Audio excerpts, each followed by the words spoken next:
Sir, मैं इस सवाल को सॉल्व कर सकता हूँ। सर, मैं इस सवाल को सॉल्व कर सकता हूँ। क्लासरूम में अचानक सन्नाटा गिर गया, जैसे किसी ने हवा रोक ली हो। सबके चेहरे खिड़की की ओर मुड़ गए और वहां फटे कपड़ों में, कंधे पर कचरा बीनने वाली बोरी लटकाए, एक छोटा बच्चा खड़ा था। क्लास 10 बी में मैथ की क्लास चल रही थी, और ये कोई सामान्य क्लास नहीं थी। यह एक ऐसी क्लास थी जहां भय का माहौल था। प्रोफेसर शेखावत स्कूल के सबसे सख्त, सबसे बुद्धिमान और सबसे घमंडी टीचर बोर्ड पर एक बहुत ही जटिल सवाल लिख रहे थे। सवाल पूरा नहीं हुआ था, पर 40 बच्चों के माथे पर पहले से ही पसीना आ गया। कुछ बच्चे तो अपनी नोटबुक बंद कर चुके थे, कुछ ने तो हार मान ली थी, और कुछ बस खामोश बैठे थे, आशा करते हुए कि शायद प्रोफेसर इस सवाल को भूल जाएं। पर प्रोफेसर शेखावत वह भूलने वाले इंसान नहीं थे। उन्हें अपनी बुद्धिमत्ता पर इतना विश्वास था कि उन्होंने कभी किसी छात्र की क्षमता पर विचार ही नहीं किया। उनके लिए बच्चे सिर्फ वो थे जो उनके सवालों का जवाब दे सकें। अगर कोई नहीं दे सका, तो वह बस एक नाकाम छात्र था, इससे ज्यादा कुछ नहीं। बोर्ड पर सवाल अब पूरा हो चुका था। एक ऐसा सवाल जिसमें अलजेब्रा, ज्यामिति, त्रिकोणमिति सब कुछ मिला हुआ था। इतना जटिल कि शायद किसी कॉलेज स्टूडेंट को भी समय लगता।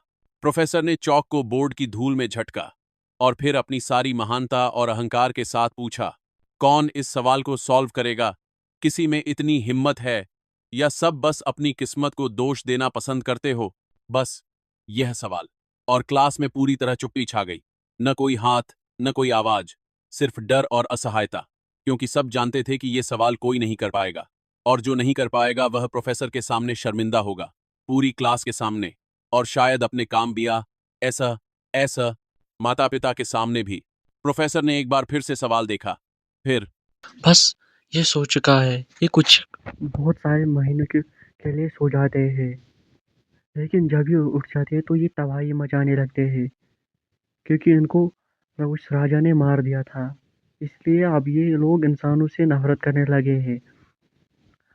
अब ये सब लोग बात कर रहे थे, ये सब लोग इसको अंदर ले जाते हैं। ये इसको एक लड़की के पास ले जाते हैं जो पिछले पिछले प्रोजेक्ट में इसके साथ थी। अब उसने शादी कर ली थी, वो प्रेग्नेंट भी थी।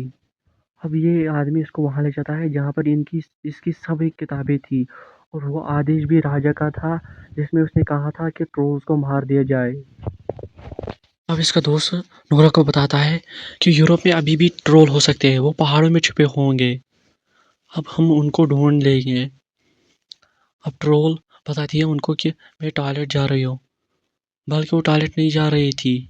अब वो छुपके से उसी उसी ट्रोल के सर के पास पहुंच गई, और उसने धीरे से उसकी नाक को छुआ और बस गाना गुनगुनाने लगी। पहले तो कुछ नहीं हुआ, फिर अचानक से वो ट्रोल जिंदा हो गया। उसने अपनी आंख खोली और ट्रोल की तरफ देखने लगा।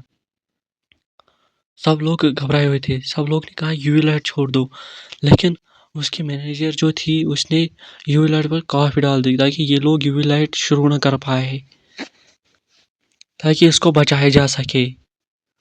अब यूवी लाइट न डालने की वजह से ट्रोल अब बहुत गुस्से में था। उसने पहले अपनी जंजीरें खोली और फिर यहाँ पर तोड़ फोड़ शुरू कर दी। जिस डब्बे में नोरा थी उसने उस डब्बे को दूर फेंक दिया। वहाँ पर उस आदमी ने नोरा को बाहर निकाल दिया। एक आदमी को ट्रोल का सैंपल मिला, उसने वो सैंपल लेकर यहाँ से भाग गया। अब अब ट्रोल ने यहाँ पर बहुत सारी तबाही मचा दी। उसने एक इंसान को भी मार दिया और यहाँ पर बहुत सारी तबाही मचा दी। धीरे धीरे ये ट्रोल इससे बाहर निकला। पहले थोड़ी देर वो इनकी तरफ देख रहा था, फिर जंगल की ओर भाग गया। अब वहाँ पर फोर्स भी आते हैं, आर्मी फोर्स। उसका नाम था क्रिस, वो नोरा का अच्छा दोस्त था। अब नोरा उस लड़के को बताती है कि तुम्हारी वजह से ये ट्रोल आसानी से भाग गया, हम इसको आसानी से पकड़ रहे थे। तभी वहाँ पर ब्रिजमैन आ गया था, जो यहाँ का सीएम था। अब ये इनको बताता है मैं पहले लोगों की सेफ्टी देखनी है, हमें इस ट्रोल को मारना पड़ेगा। नोरा बताती है हमें पिछली बार भी एक बेजान ट्रोल को मार दिया था। इस आदमी ने बताया उसने मेरे भाई को मार दिया। अब मैं ये दोबारा गलती नहीं कर सकता कि मैं पहले लोग को मरने दूं। अब हम उस ट्रोल को मारेंगे। अब ये लड़की नोरा कहती है कि हम लोग नहीं, उसे नहीं मार सकते, ये गलत होगा किसी बेजान को मारना। लेकिन वो नहीं मानता। वो कहता है हम इसको मार देंगे। अब मीटिंग ख़त्म होने के बाद नोरा बाहर बैठी थी। उसके साथ उसके हाथ में पिछले ट्रोल का एक हिस्सा था, वो इसको अपने पास रखती थी। अब आंद्रे कहता है गलती किसी से भी हो, है तो सभी इंसान। अब ये नोरा इसको क्रिस के ऑफिस में ले जा जाती है, वो जहाँ पर वो बताता है हम ट्रोल पर हमला कैसे करें। अब वो सबको समझा रहा था हम हमला कैसे करें। अब वहाँ पर ट्रोल नोरा कहती है मैं भी चलूँगी साथ, लेकिन क्रिस कहता है नहीं तुम साथ नहीं चल सकती। अब नोरा कहती है मेरा बाप भी पिछले हमले में मर गया था इसलिए अब मैं भी जाना चाहती हूँ। अब ये तो पूरी कहानी सुनकर अफसर भी मान जाता है इसे अपने साथ लेकर। और एक लड़की भी आ जाती है। ये सब लोग हेलीकॉप्टर में निकल जाते हैं यूवी लाइट लेकर। अब एक जगह पर नाच गाना हो रहा था, सब लोग अपना दारू पी रहे थे, नाच गाना कर रहे थे कि तभी तभी ये जमीन हिलने लगी, ऊपर की डांस वॉल नीचे गिरने लगी, सब लोग वीडियो बनाने लगे। तभी एक ट्रोल आता है और ऊपर से झांकने लगता है। ये देखकर सब लोग इधर इधर भागने लगे। अब इस मॉल में भगदड़ मच गई। अगर आपको देखना है कि आगे इस कहानी में क्या हुआ तो गौड़े पार्ट 3 लिखे। चैनल को सब्सक्राइब करें।